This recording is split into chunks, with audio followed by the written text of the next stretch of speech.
баягы талашып тартышкан саясатчылар, колунан эч нерсе келбестен тили менен буудай кууругандар, так мамлекетти талап тоноп алып туруп, дагы бир ызычуу кылам деп, дагы бир чоң мындай бир ызычуу кылсам экен мамлекетте тополоң болуп турса керек экен деген саясатчылардын бардыгына мыйзамдын чегинде жазасын колуна беришибиз керек.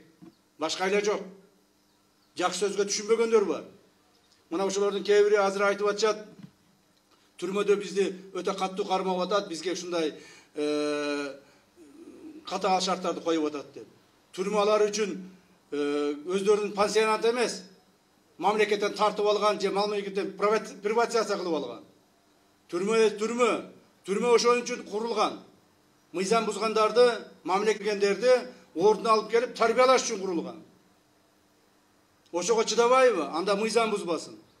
Түрмөнүн шарттарына макул эмеспи? Демек, мамлекетибиздин тынчтыгына залал келтирбесин.